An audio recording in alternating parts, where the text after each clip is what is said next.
Kita tunggu ya teman-temannya yang lain masuk.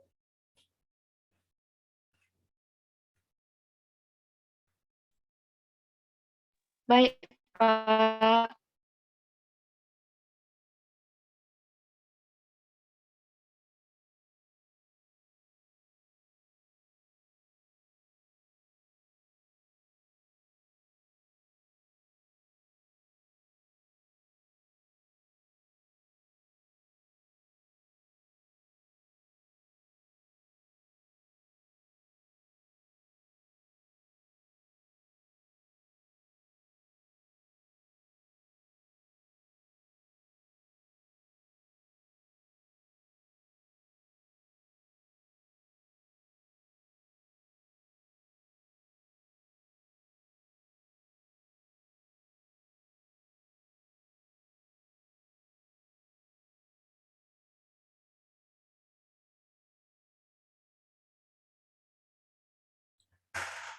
Coba dihubungi temannya yang lain supaya bisa masuk.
Oke, baik. Selamat sore. Assalamualaikum warahmatullahi wabarakatuh.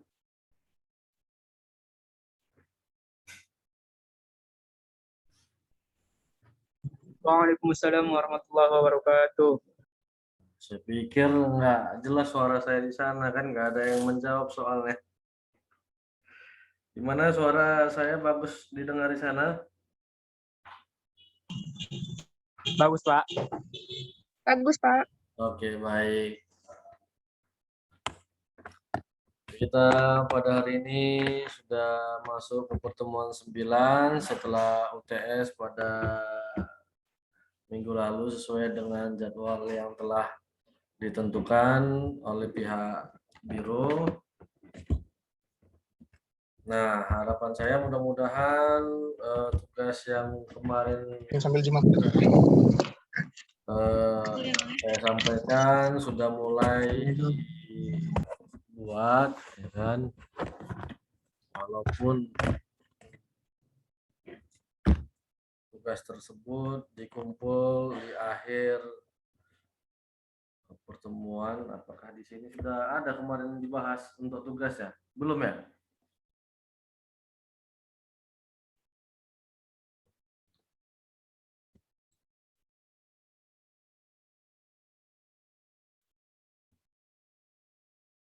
Untuk tugasnya apakah pernah kemarin saya sampaikan?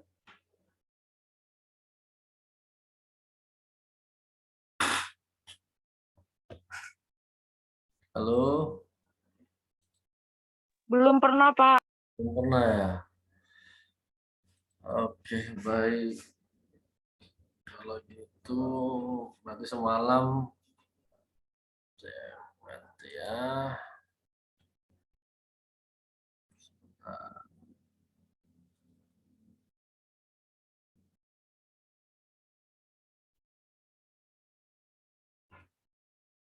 Ya, berarti mungkin di kelas yang lain ya. Jadi untuk tugas kita menambah nilai UAS saudara.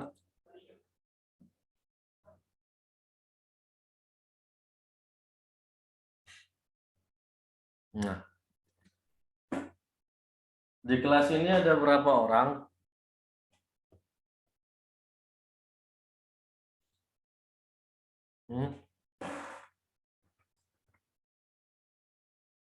Ini Muhammad Iqbal belum pernah ada absen sama saya.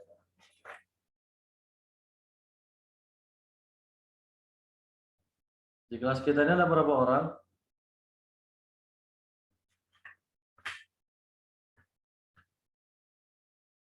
Kalau dari grup WA ada 17 orang, Pak. Ada 17. 16, Pak. 16.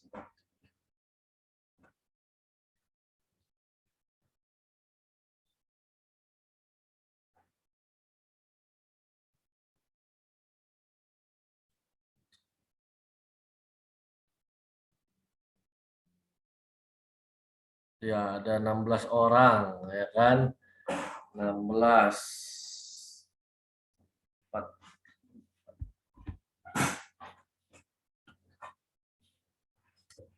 Baik, jadi tugasnya adalah saudara mencari naskah akademik satu peraturan perundang-undangan.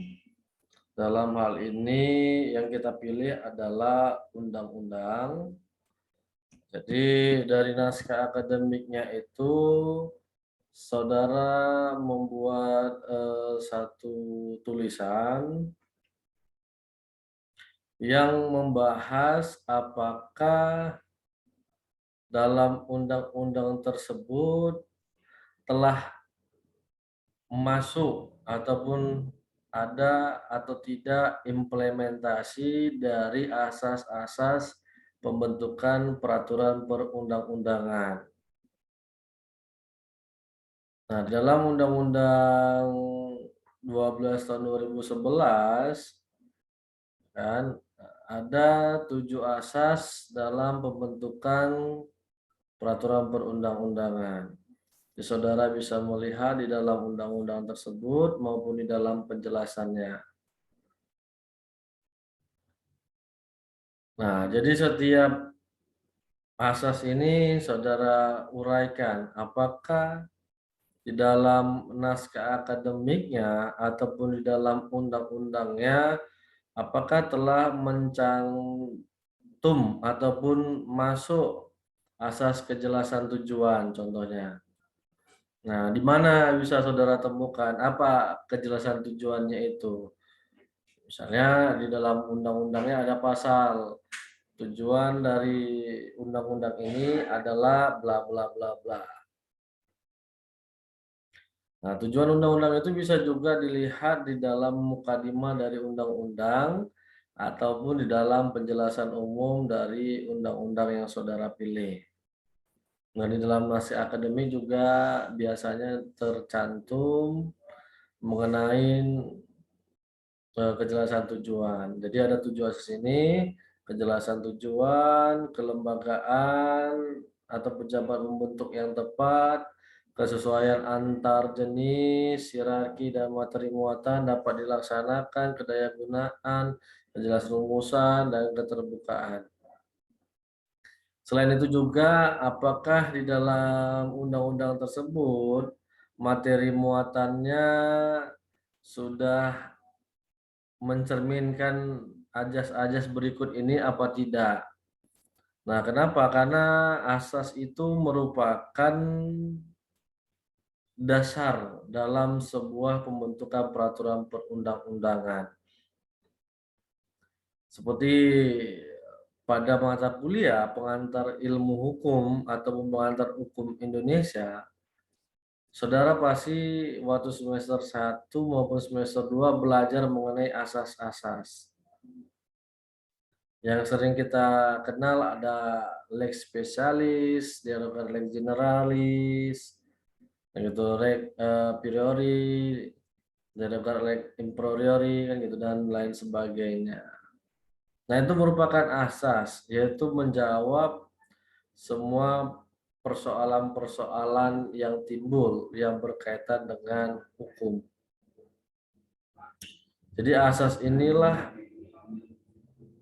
sebagai jawaban dari semua permasalahan yang ada.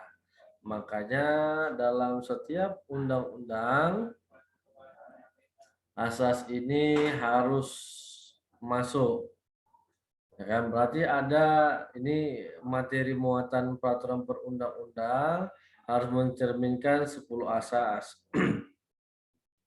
Dan tata cara pembuatannya harus mencerminkan 7 asas ini. Berarti ada 17 asas yang saudara jelaskan, yang saudara buat di dalam tulisan. Jadi tidak dalam bentuk makalah, tetapi dalam tulisan. Dengan judulnya dia adalah implementasi asas-asas pembentukan peraturan perundang-undangan dan materi muatan berdasarkan undang-undang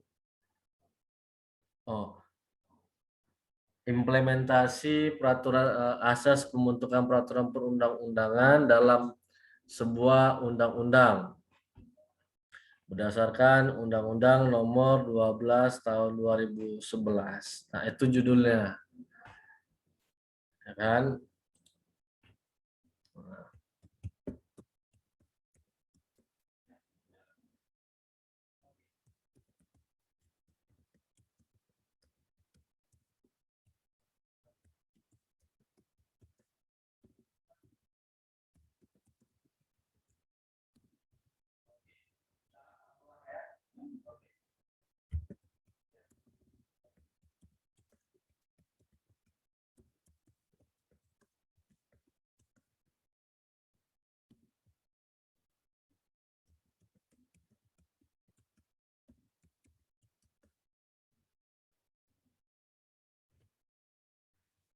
Nah, ini saya sendkan untuk judulnya. Jadi, apakah asas pembentukan peraturan perundang-undangan di dalam sebuah undang-undang tersebut sudah terakomodir atau tidak?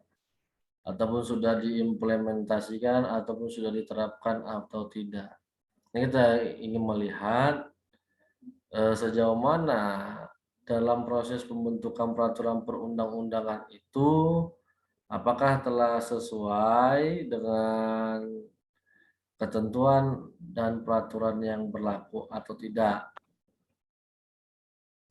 Nah, apabila ternyata hasil pendapat saudara tidak sesuai atau belum diterapkan, ya berikan pendapatnya yang mana belum diterapkan dari asas-asas tersebut.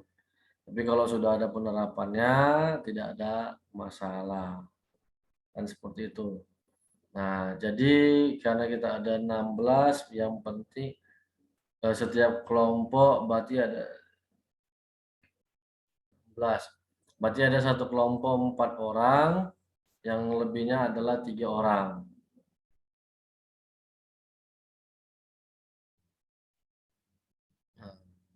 Atau biar adil, saya kasih satu kelompok maksimal 4 orang.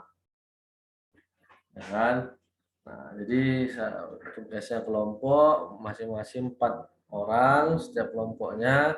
Jadi dibagi, ya kan, ada 17 asas, ya satu orang berapa? Apakah 4 asas, ya kan, atau 5 asas untuk mengkaji dalam undang-undang yang saudara bentuk. Nah, ini kan tadi saya buat dalam undang-undang, ya, dalam undang-undang apa? Titik-titik. Nah, titik-titik undang-undang yang saudara pilih.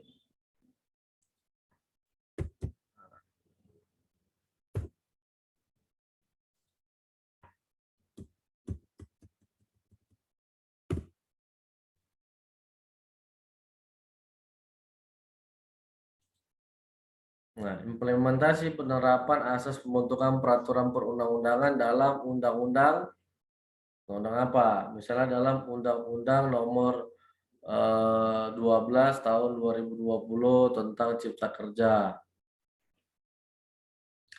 Atau dalam Undang-Undang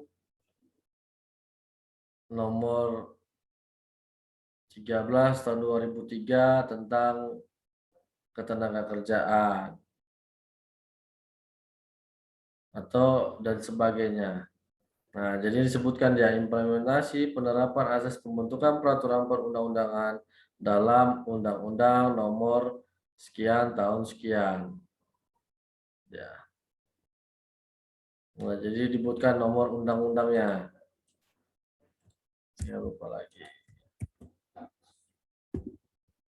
Undang-undang nomor contoh ya 2 tahun 2004 tentang perselisihan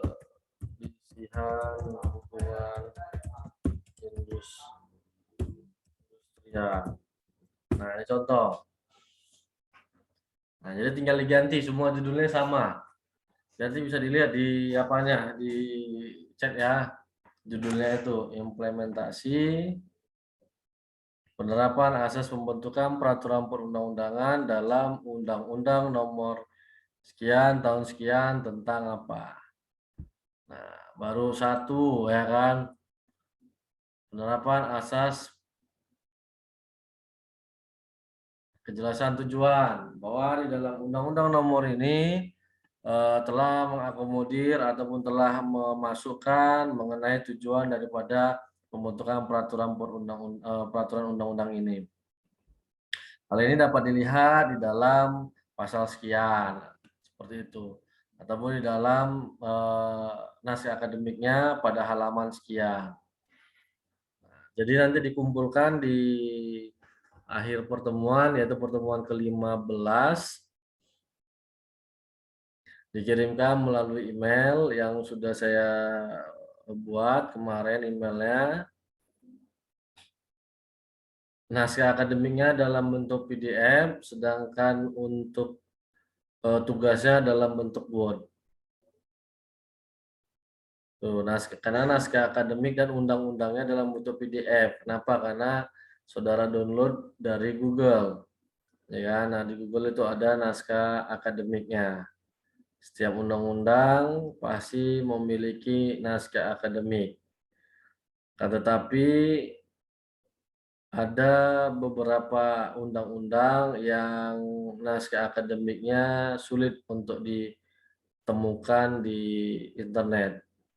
Kita tidak tahu apakah karena human error ataupun memang belum dimasukkan. Yang pasti pernah saya tanyakan, untuk naskah akademik di bawah tahun 2003, 2004 lah katakan, itu banyak tidak ditemukan lagi naskah akademiknya publikasinya. Nah, di atas itu seharusnya katanya muncul dipublikasikan. Nah, jadi saudara cari aja undang-undang yang ada naskah akademiknya.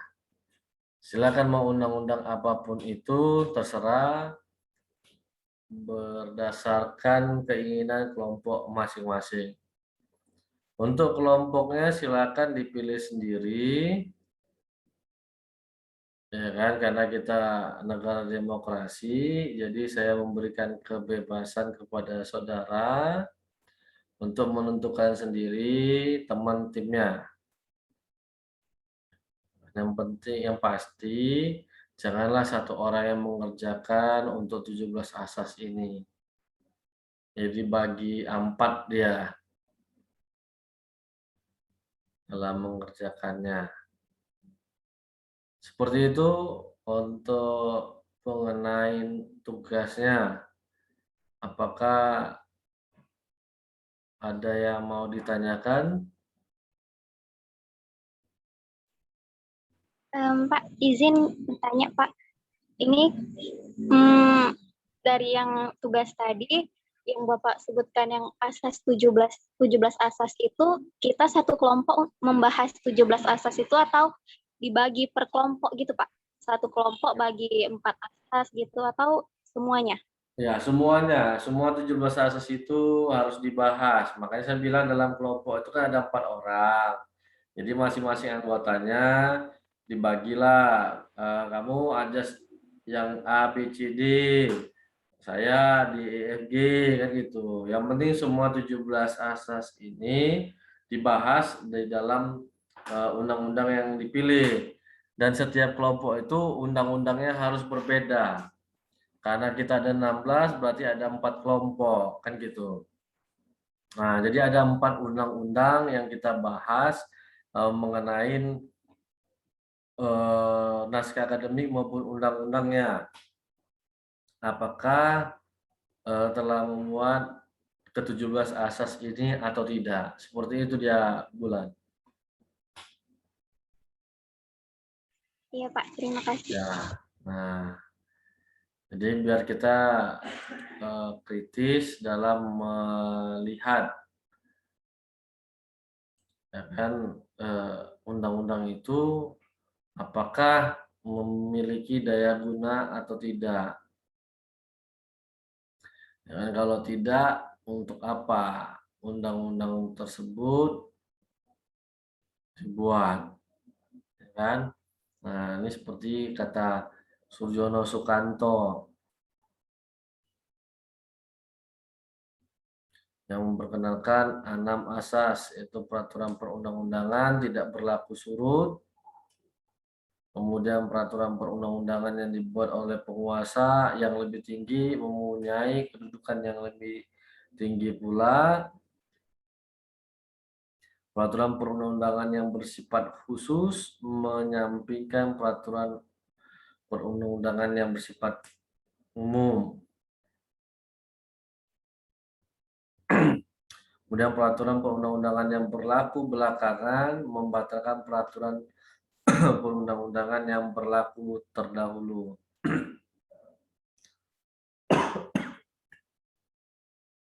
Kemudian peraturan perundang-undangan tidak dapat diganggu-gugat,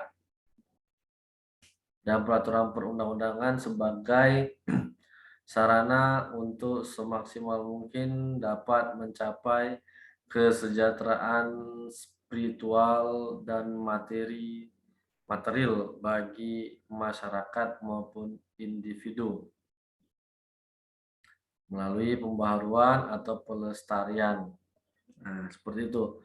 Kalau pendapat daripada Surjono Sukanto dan banyak lagi pendapat yang lainnya yang nanti bisa saudara baca sendiri.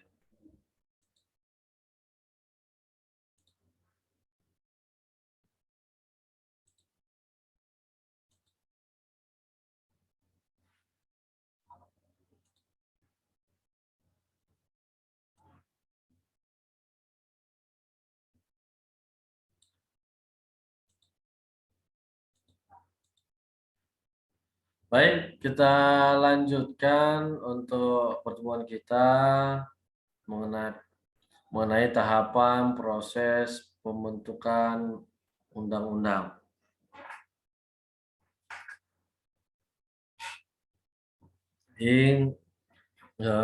Untuk tugasnya, harapan saya di pertemuan 15 itu sudah dikumpulkan. Jadi sudah bisa nantinya besok dicari naskah akademik undang-undang dan undang-undangnya juga harus dimasukkan. Jangan pula undang-undangnya tidak dimasukkan, ya kan? Karena undang-undang tidak akan bisa lahir tanpa suatu naskah akademik. Kemudian, jadi dasar lahirnya undang-undang adalah naskah akademik. Itu kata kuncinya. Nah, persoalan nantinya yang terjadi adalah apakah naskah akademik tersebut bisa di-download atau tidak, apakah dipublikasikan atau tidak. Nah, menjawab hal ini nanti saudara bisa cek and recheck sendiri di dalam Google, ya kan? Nah, secara garis besar, proses pembentukan undang-undang terbagi menjadi 5 tahapan. Yang pertama, perencanaan. Yang kedua, penyusunan. Yang ketiga, pembahasan. Yang keempat, pengesahan.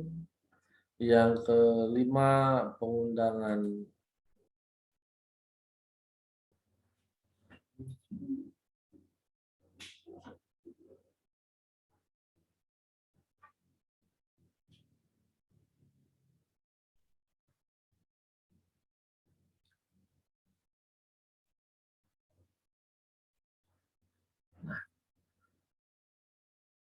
Tahap perencanaan yaitu merupakan tahap di mana DPR dan Presiden serta DPD terkait rancangan undang-undang tertentu menyusun daftar RUU yang akan disusun ke depan.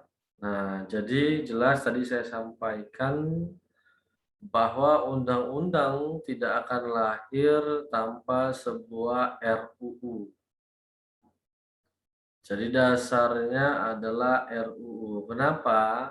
Di dalam RUU ini akan ada dimasukkan draft undang-undangnya. Nah, jadi kalau dihitung halaman yang terdapat di dalam sebuah naskah akademik, itu bisa mencapai, bisa kadang lebih, kadang kurang, ada bisa 200 halaman. Jadi 200 halaman ini ya membahas juga mengenai bahasa yang digunakan di dalam materi muatan undang-undang tersebut. Jadi ibaratkannya draft ataupun konsep dalam sebuah undang-undang dibuatlah di dalam naskah akademik. Dan di dalam naskah akademik juga berisi mengenai sistematika dalam pembentukannya, kemudian eh, bahasa yang digunakan dalam pasal demi pasalnya itu juga diatur di dalam rancangan undang-undang maupun naskah akademik. Nah, kemudian proses ini umumnya dikenal dengan istilah penyusunan program legislasi nasional. Di dalam bentuk RUU ini dimasukkanlah dia ke dalam program legislasi nasional atau disingkat dengan prolegnas. Hasil pembahasan tersebut kemudian dituangkan dalam keputusan Dewan Perwakilan Rakyat. Ada dua jenis prolegnas, yakni disusun untuk jangka waktu 5 tahun. Untuk jangka menengah dan tahunan. Sebelum sebuah RUU dapat masuk dalam prolegnas tahunan, DPR dan pemerintah sudah harus menyusun terlebih dahulu naskah akademik RUU tersebut. Nah, ini kan sudah terjawab kan tadi yang saya sampaikan.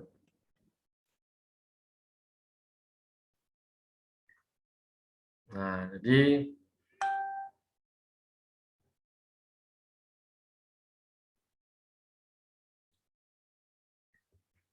RUU tanpa naskah akademik maka batal demi hukum. Kenapa? Ibaratkan manusia,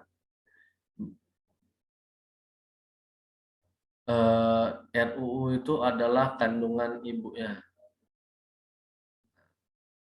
Jadi manusia lahir kalau tidak berproses di dalam kandungan ibunya, dia tidak akan bisa lahir menjadi seorang manusia yang utuh. Nah, gitu juga undang-undang kalau tidak ada naskah akademiknya maka dia bukan undang-undang. Dia menjadi sebuah keputusan dan itu wajib dibatalkan. Nah, namun prolegnas bukanlah satu-satunya acuan dalam perencanaan pembentukan undang-undang. Dimungkinkan adanya pembahasan atas RUU yang tidak terdapat dalam prolegnas, baik karena muncul keadaan tertentu yang perlu segera direspon. Secara umum ada 5 tahapan yang dilalui dalam penyusunan prolegnas. Yang pertama, tahap pengumpulan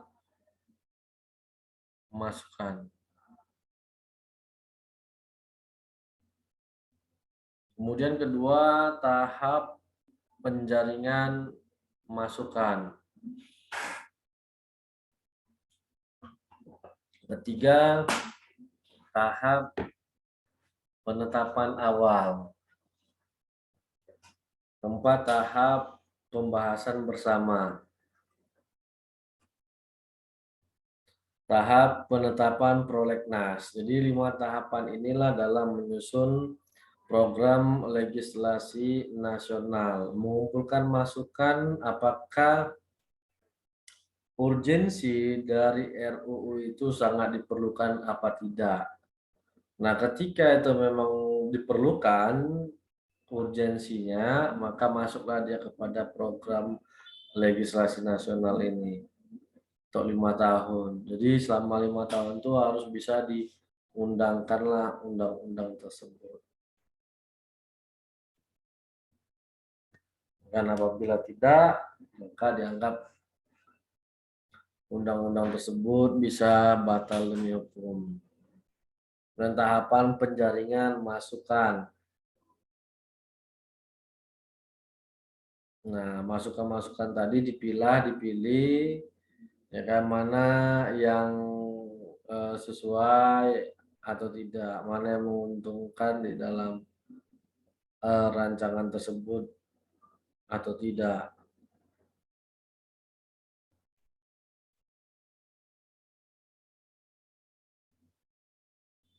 Nah, yang ketiga, tahapan penetapan awal. Nah, setelah dia dijaring, kemudian dikumpulkan, nah ditetapkanlah hadiah.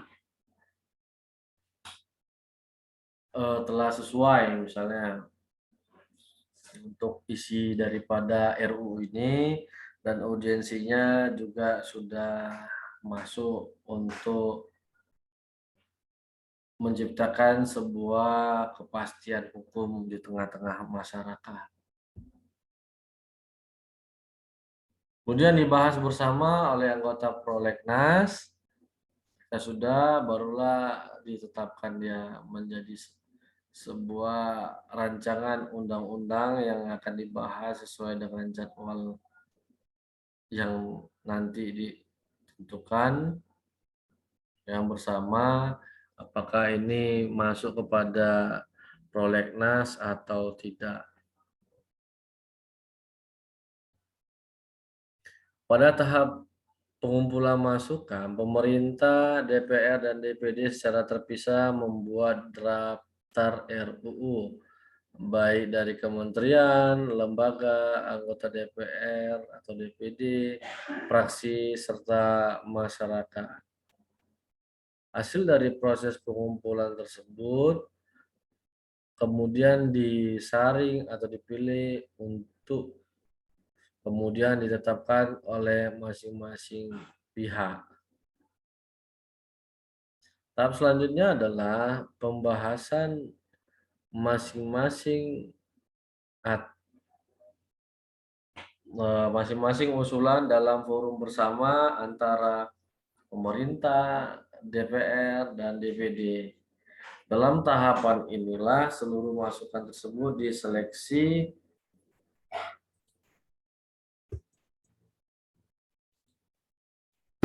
dan kemudian setelah ada kesepakatan bersama ditetapkan oleh DPR melalui keputusan DPR. Nah, itu proses untuk perencanaan. Sampai di sini apakah ada yang ingin dibahas atau ditanyakan?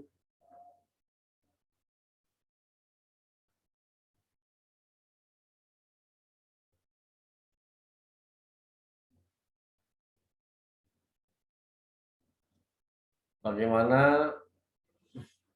Nggak ada ya? Oh, ini saya tanya dulu nih, di mana keberadaannya masing-masing? Bulan di mana? Lagi di mana Bulan? Lagi di rumah, Pak. Ya? Lagi di rumah, Pak. Oh, di rumah. Ini si Bintang baru masuk nih. Bintang di mana nih Bintang, posisinya Bintang? Lagi di rumah Pak, baru sampai. Oh, baru sampai ya. Lopo? Lopo mana Lopo? Lagi di mana posisinya Lopo? Jelas dia di mana. Mika lagi tugas ya Mika? Iya, Pak. Iya, nampak besi-besi di belakangnya ya kan. Kalau ada besi-besi berarti di kantor lainnya ya kan. Ya, tetap dijaga ya kan, jangan sampai ada yang hilang kan gitu.